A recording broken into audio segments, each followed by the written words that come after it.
Shalom, selamat datang di ibadah online GBI Green Pramuka Square. Berikut pengumuman minggu ini. Mari bergabung dalam ibadah doa pagi setiap Senin sampai Sabtu mulai pukul 6. Untuk informasi pendaftaran dapat menghubungi Saudara Jeffrey. Kul online diadakan setiap hari Jumat pukul 19.30. Bagi Bapak Ibu yang rindu untuk bergabung dalam kul, dapat menghubungi nomor yang tertera untuk informasi pendaftaran.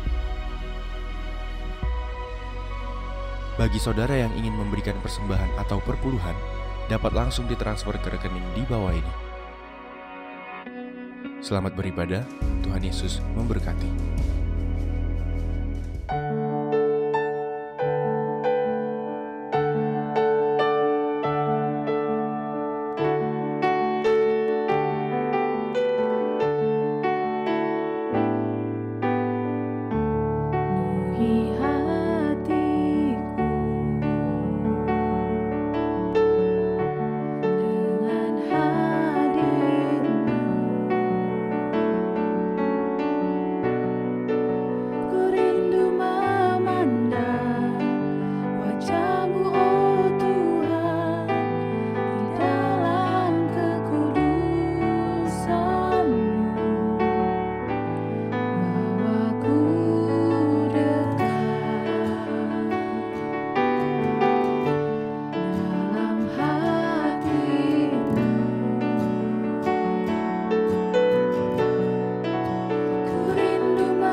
Shalom semuanya.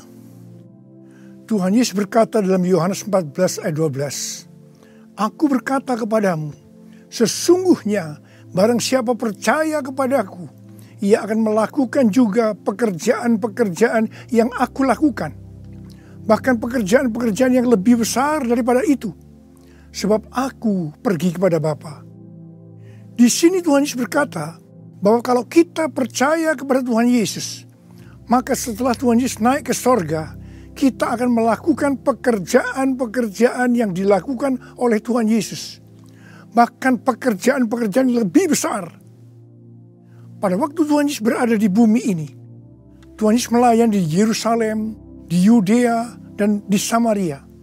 Tetapi setelah Tuhan Yesus naik ke sorga, kita yang percaya bahkan akan melayani sampai ke ujung-ujung bumi. Jumlah mujizat yang dilakukan oleh kita yang percaya jauh lebih banyak dibandingkan dengan yang dilakukan oleh Tuhan Yesus pada waktu itu. Hal ini berarti setelah Tuhan Yesus berada di sorga, Tuhan Yesus menyediakan pengurapan dan berkat double portion kepada kita yang percaya. Double portion bukan hanya berarti 2 kali lipat, tetapi juga berarti berlipat-lipat kali ganda. Amin. Ada berapa banyak di antara saudara yang mau menerima berkat atau pengurapan double portion? Boleh angkat tangan saudara. C.D. Jacobs bernubuat bahwa Pentakosta tahun 2020 tidak sama dengan Pentakosta sebelumnya. Dikatakan bahwa kita sedang memasuki Pentakosta dari Pentakosta, yaitu Pentakosta yang ketiga, di mana ini adalah pencurahan Roh Kudus yang terbesar dan yang terakhir sebelum Tuhan Yesus datang kembali. Untuk itulah Tuhan Yesus memperlengkapi kita dengan pengurapan double portion. Setelah Roh Kudus dicurahkan pada waktu Pentakosta yang pertama, maka salah satu tanda yang terjadi pada waktu itu adalah perubahan paradigma dalam pelayanan. Selama ini, pengertian dari murid-murid Tuhan Yesus adalah bahwa keselamatan hanya untuk orang Yahudi saja. Tetapi dengan adanya peristiwa Cornelius yang bukan orang Yahudi bertobat, dipenuhi dengan Roh Kudus, berbahasa roh, dan menerima baptisan air, maka dengan perdebatan yang cukup panjang, akhirnya dengan kesaksian Petrus, para rasul dan seluruh orang percaya di Yudea dapat menerima bahwa keselamatan bukan hanya untuk orang Yahudi saja, tetapi untuk semua bangsa, termasuk bangsa Indonesia. Dan ini pasti akan menyebabkan perubahan paradigma dalam cara penginjilannya. Demikian pula hal ini terjadi dalam era Pentakosta ketiga ini. Yang jelas dengan adanya pandemi COVID-19 akan terjadi perubahan paradigma dalam pelayanan untuk terjadinya penuaian jiwa yang terbesar dan yang terakhir. Hal yang pertama adalah yang tadinya kita ibadah secara offline, sekarang berubah menjadi ibadah secara online. Tadinya kita beribadah di gedung gereja, kita bersekutu bersama-sama, bisa berjabatan tangan, saling berpelukan, menyatakan kasih kita, melakukan penumpangan tangan. Sekarang sudah tidak bisa lagi. Kita memasuki new normal. Ibadah offline digantikan menjadi ibadah secara online. Terus terang, saya tidak mengerti sepenuhnya dengan adanya perubahan ini. Tapi Tuhan menyuruh saya untuk melakukan seperti apa yang terdapat dalam Yeremia 33 ayat 3. Berserulah kepadaku, maka aku akan menjawab engkau dan memberitahukan kepadamu hal-hal yang besar dan yang tidak terpahami, yakni hal-hal yang tidak kau ketahui. Itulah yang saya lakukan hari-hari ini. Saya percaya justru dengan adanya perubahan paradigma dalam pelayanan ini, pasti akan terjadi penuaian jiwa yang jauh lebih besar dibandingkan pada waktu kita menggunakan cara yang lama. Hal yang kedua, untuk terjadinya penuaian jiwa yang terbesar dan yang terakhir, Tuhan berkata akan terjadi kebangkitan generasi muda.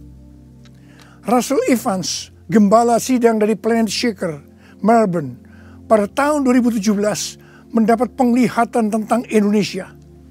Bahwa Roh Kudus sedang dicurahkan luar biasa di Indonesia. Dia melihat jutaan anak-anak muda dipenuhi dengan Roh Kudus. Mereka cinta mati-matian kepada Tuhan Yesus, tidak kompromi terhadap dosa, dan akan memenangkan banyak jiwa. Generasi anak muda ini kita sebutkan generasi Yeremia. Awal Januari tahun 2020, para aras nasional dan para pemimpin Kristen berkumpul untuk membicarakan langkah konkret yang akan dilakukan sebagai respon terhadap komitmen para pemimpin Kristen sedunia di Swiss tahun 2017 tentang misi yang akan dikerjakan bersama-sama, di mana hal ini juga diresponi oleh Indonesia di Brastagi, Sumatera Utara pada tahun 2018. Dengan perkataan lain, ini membicarakan tentang langkah konkret yang akan dilakukan oleh seluruh gereja untuk menyelesaikan amanat agung Tuhan Yesus. Hasil dari pertemuan para pemimpin Kristen awal Januari 2020 itu, bahwa apa yang akan dilakukan ke depan untuk menyelesaikan amanat agung Tuhan Yesus akan menunggu sepulangnya saya dari pelayanan di Brasil. Di Brasil, saya melayani KKR untuk generasi muda yang berusia rata-rata sekitar 24 tahun. Yang diadakan di 3 stadion besar. Jumlah yang hadir sekitar 180.000 orang. Waktu saya bertemu dengan para pemimpin di Brasil, kami sama-sama mendapatkan pengertian bahwa kegerakan orang-orang muda dunia akan dimotori oleh 2 bangsa, yaitu Indonesia dan Brasil. Katakan amin. Sepulang dari Brasil, ada 2 hal yang didapatkan. Yang pertama, gerakan untuk menyelesaikan amanat agung Tuhan Yesus akan dimotori oleh generasi muda. Yang kedua, kita disuruh berpuasa dari tanggal 1 Maret sampai dengan 9 April selama 40 hari. Dan dilanjutkan sampai dengan 30 Mei. Jadi total kita berpuasa 91 hari. Setelah 1 hari kita berpuasa, tepatnya tanggal 2 Maret 2020, Presiden Jokowi mengumumkan bahwa COVID-19 masuk ke Indonesia. Mulai saat itu kita merasakan bagaimana Tuhan memproses gerejanya. Kita dibersihkan, dimurnikan, ditata ulang oleh Tuhan. Kita memasuki new normal, dimensi yang baru, paradigma yang baru dalam pelayanan. Semua ini untuk mempersiapkan penuaian jiwa yang terbesar dan yang terakhir sebelum Tuhan Yesus datang kembali. Pada suatu hari ketika saya sedang membaca 1 Raja-Raja 20 ayat 13 sampai dengan 22. Tiba-tiba saya menerima WhatsApp dari Bapak Peter Faraknimela. Saya diminta untuk membagikan apa yang ada di dalam hati saya untuk generasi Yeremia pada acara live streaming Generasiku Bangkit yang kedua dengan tema Finishing a Great Commission pada tanggal 26 Juni 2020. Terus terang saya kaget, surprise.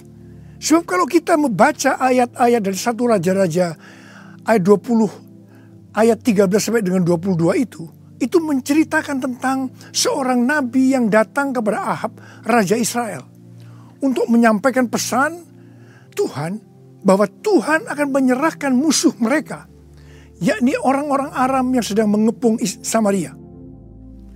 Ahab bertanya, siapa yang akan membantu untuk melawan musuh yang begitu besar itu? Nabi itu menjawab, orang-orang muda, pengiring kepala-kepala daerah yang jumlahnya hanya 232 dari 7.000 orang Israel.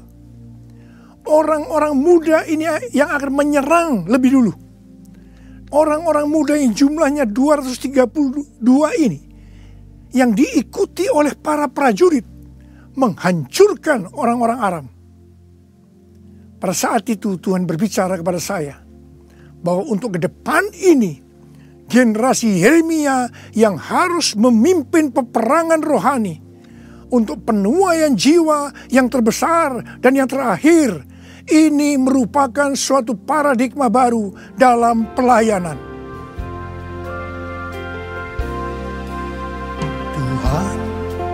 ini aku, jadikanlah ku alatmu untuk memberitakan Injilmu. Tuhan, ini aku, jadikanlah ku hamba-Mu untuk melakukan firman-Mu. Penuhi hidupku dengan Roh-Mu, agar ku jadi saksi-Mu.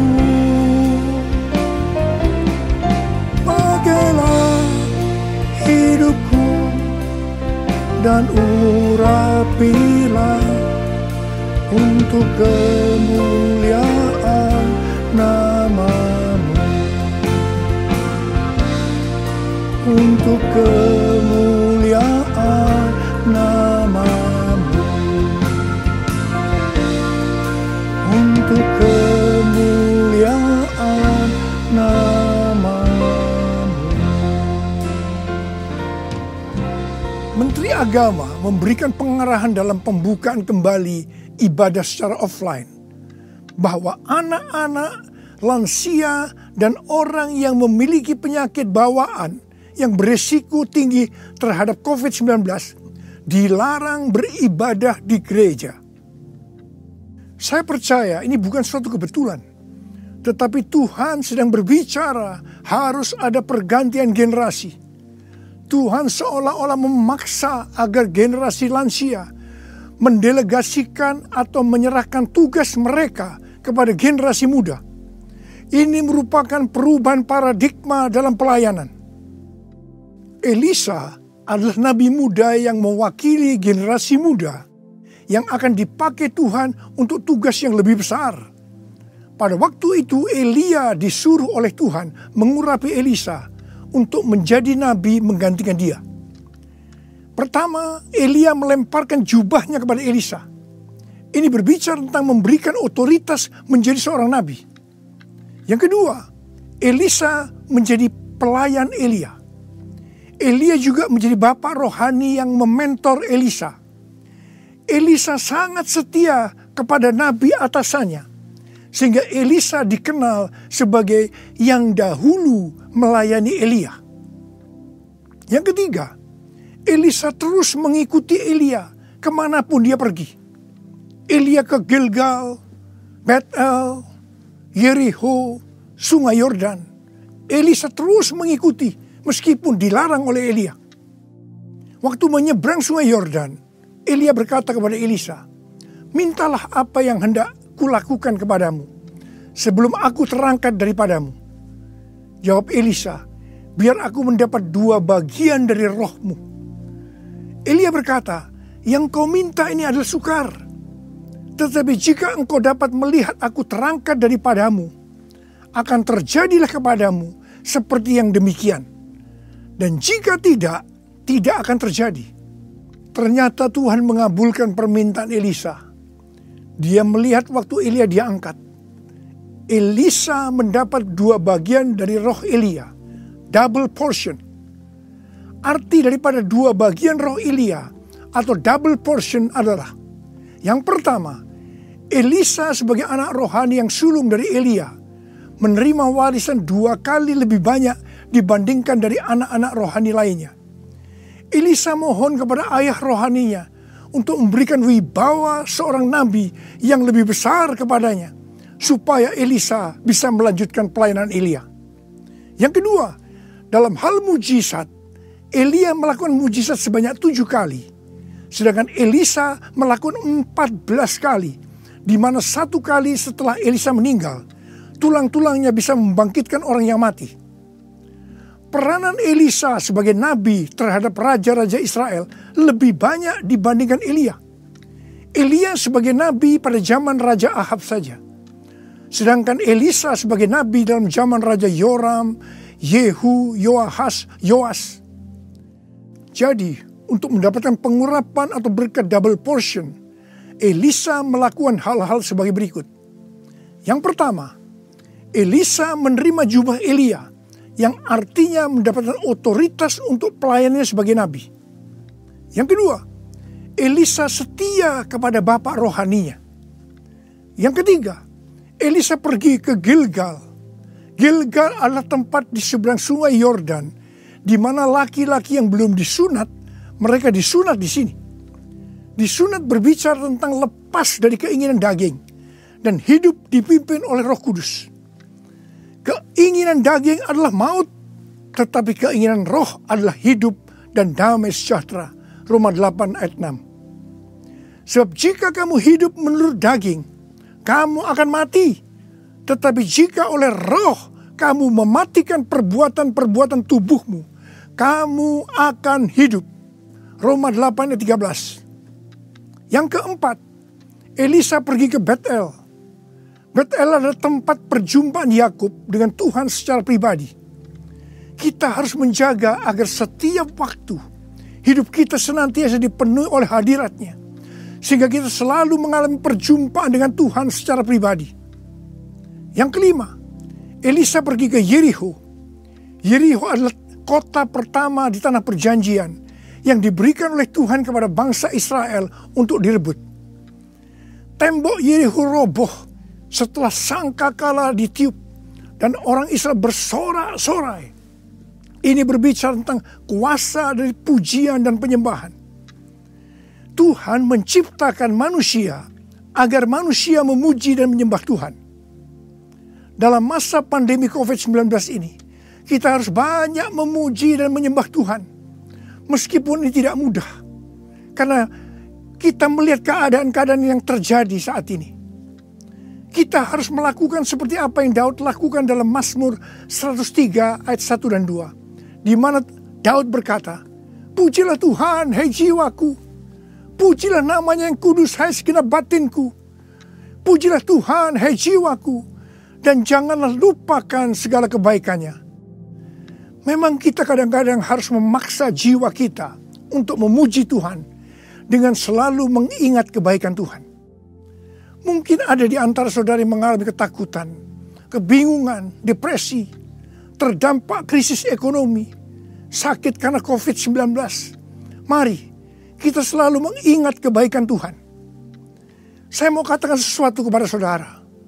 Apapun yang terjadi dalam hidup saudara, apapun yang masalah saudara hadapi, saudara harus tahu satu hal, bahwa Tuhan Yesus itu baik. Dia sangat-sangat mengasihi saudara. Mengucap syukurlah dalam segala hal, enak maupun tidak enak. Sebab inilah yang dikehendaki Allah dalam Kristus Yesus bagi kita.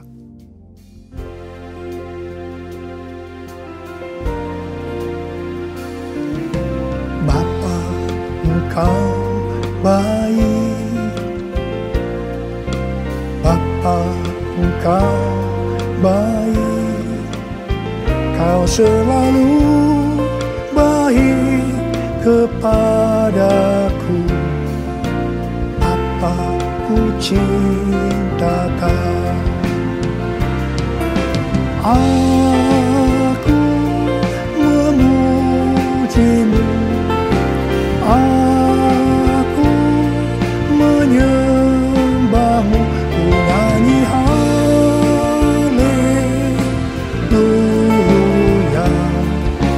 Bapa, ku cinta Kau. Bapa, ku cinta Kau. Bapa, ku cinta Kau. Yang keenam, Elisa pergi ke sungai Yordan. Sungai Yordan adalah tempat di mana mujizat dialami oleh Naaman yang sembuh dari penyakit kustanya. Kunci kesembuhannya adalah kerendahan hati, yaitu dengan bersedia membenamkan diri 7 kali dalam sungai Yordan. Sungai Yordan adalah tempat di mana Tuhan Yesus dibaptis. Roh Kudus dalam bentuk burung merpati turun atas Tuhan Yesus. Terdengar suara dari sorga, "Inilah anakku yang kukasihi, kepadanya lah aku berkenan." Sungai Yordan adalah tempat di mana kemuliaan Tuhan dinyatakan. Sungai Yordan menjadi kering ketika kaki para imam yang mengangkat tabut Allah masuk ke dalam air. Kemuliaan Tuhan ini terjadi karena mereka percaya dan melakukan kehendak Tuhan meskipun tidak masuk akal. Sekali lagi, saya mau bertanya kepada saudara, ada berapa banyak yang mau menerima pengurapan dan berkat double portion? Angkat tangan saudara. Ada 8 hal yang harus kita lakukan kalau mau mendapatkan pengurapan atau berkat double portion. Yang pertama, menerima tugas yang diberikan oleh Tuhan dengan sukacita. Yang kedua, setia kepada atasan kita, pembimbing rohani kita, bapak rohani kita. Yang ketiga, melepaskan keinginan daging dan hidup dipimpin oleh Roh Kudus. Yang keempat, usahakanlah setiap waktu kita dipenuhi dengan hadirat-Nya, agar kita senantiasa mengalami perjumpaan dengan Tuhan secara pribadi. Yang kelima, dalam segala situasi kita harus banyak berdoa, memuji dan menyembah Tuhan.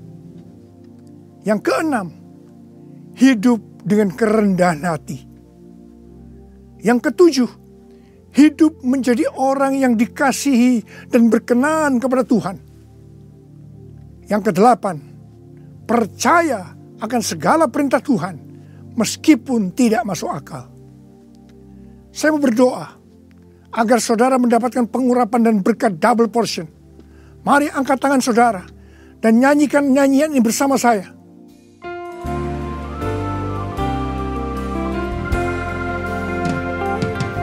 Anointing follow me.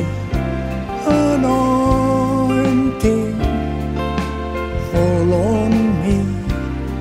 Let the power of the Holy Spirit fall on me. Anointing fall on me. Anointing fall on me. Anointing fall on me. Let the power of the Holy Spirit fall on me.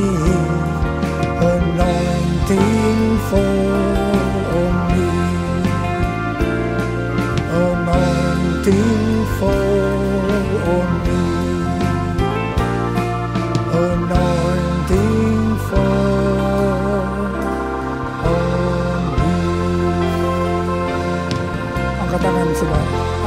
Angkat tangan saudara. Mari kita angkat tangan saudara. Urala bala bala bala bala bala bala.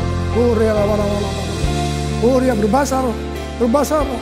Urala bala bala bala bala bala. Uria la la bala bala bala bala bala bala bala. Urala bala bala. Tuhan curahkan pengurapan-Mu. Pengurapan double portion. Pengurapan double portion. Berkat double portion. Terima, terima, terima, terima, terima, terima. Urala basikala la bala. Terima, terima, terima. Uria la la bala bala bala bala bala bala bala bala bala. Pakai anak-anak-Mu Tuhan menjadi alat-Mu Tuhan. Dengan pengurapan double portion, mereka akan melakukan, menyelesaikan amanat agung Tuhan Yesus. Terima, terima, terima. Urala bala bala bala. Oh, berkati anak-anak, berkati mereka semua Tuhan. Kau menyembuhkan yang sakit. Terima, terima kesembuhan, terima kesembuhan, terima, terima, terima, terima. Diberkati oleh Tuhan. Terima kasih, terima kasih Tuhan. Terima kasih, terima kasih. Dalam nama Yesus. Amin. Mari saudara-saudara, kita akan masuk dalam perjamuan kudus. Kita akan mengingat ayat ini. Sebab setiap kali kamu makan roti ini dan minum cawan ini, kamu memberitakan kematian Tuhan sampai Ia datang. Perjamuan kudus adalah perjamuan Tuhan Yesus sendiri. Setiap kali kita masuk dalam perjamuan kudus, Tuhan Yesus selalu berkata, biarlah ini menjadi peringatan akan aku. Karena itu mari, arahkan hati saudara kepada kebaikan Tuhan. Kita akan mengingat kebaikan Tuhan. Mari kita tundukkan kepala. Tuhan, siapakah kami sebelum kami mengenal Engkau? Kami semua orang berdosa, Upah dosa adalah maut, mati. Tapi Engkau yang tidak berdosa telah dijadikan dosa oleh karena kami semua. Engkau harus turun dari sorga mulia, menjelma menjadi manusia, mati ganti kami dengan penderitaan yang luar biasa. Sungguh kalau kami pikirkan Tuhan betapa baik yang Engkau itu. Kau jadikan kami sebagai anak-anak-Mu. Engkau berkati, Engkau tuntun, Engkau bela, Engkau lindungi, Engkau tegur kalau kami salah. Engkau mengurapi kami, Engkau sembuhkan kami ya Tuhan. Itu Engkau ya Aba. Itu Engkau ya Aba. Tuhan akan memberkati saudara melalui perjamuan kudus. Tapi Tuhan mau kita makan dan minum dengan cara yang benar. Oleh karena itu masing-masing introspeksi. Sudah masing-masing berdoa. Lihat keadaan dirimu masing-masing. Jangan menyimpan dosa. Kalau ada dosa yang selama ini belum diselesaikan dengan Tuhan, dan Tuhan ingatkan saat ini, langsung minta ampun. Minta ampun. Minta ampun. Ampuni saya Tuhan. Ampuni Tuhan. Ampuni ya Tuhan. Tuhan ampuni anak-anak-Mu. Ampuni mereka ya Tuhan. Ampuni. Layakkan kami untuk masuk dalam perjamuan kudus. Terima kasih Bapa. Kami akan masuk dalam perjamuan kudus dengan hati yang penuh ucapan syukur. Dalam nama Yesus yang berdoa. Amin. Sekarang mari angkat roti di tangan kanan saudara tinggi-tinggi. Sebab apa yang telah kuteruskan kepadamu telah aku terima dari Tuhan. Yaitu bahwa Tuhan Yesus pada malam waktu Ia diserahkan mengambil roti. Dan sesudah itu Ia mengucap syukur atasnya. Dia memecah-mecahkannya dan berkata, inilah tubuhku yang diserahkan bagi kamu. Perbuatlah ini menjadi peringatan akan aku. Sudah dikasih Tuhan. Bukankah roti yang kita pecah-pecahkan ini adalah persekutuan kita dengan tubuh Kristus? Mari kita makan dalam nama Yesus.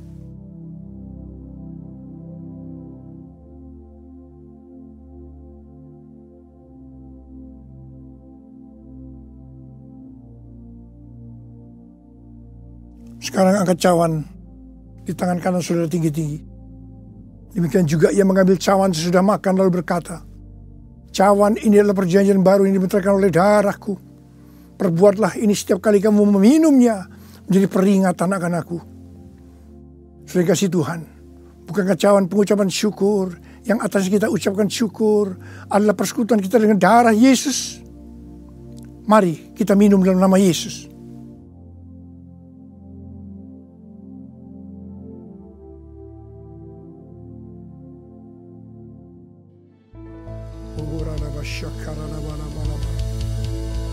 Angkat tangan saudara.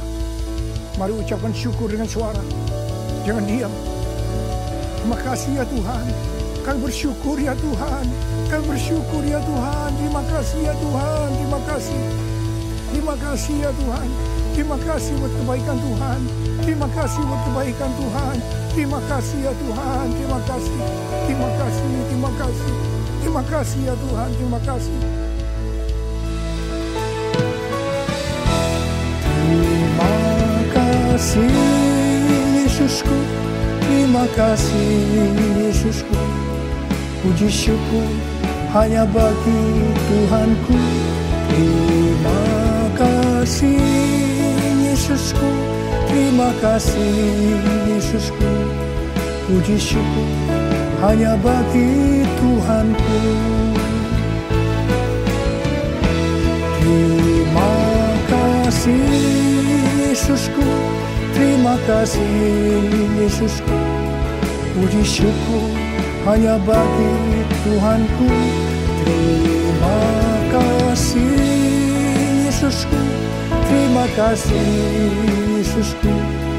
Puji syukur hanya bagi Tuhanku. Puji syukur hanya bagi Tuhanku. Puji syukur hanya bagi Tuhanku.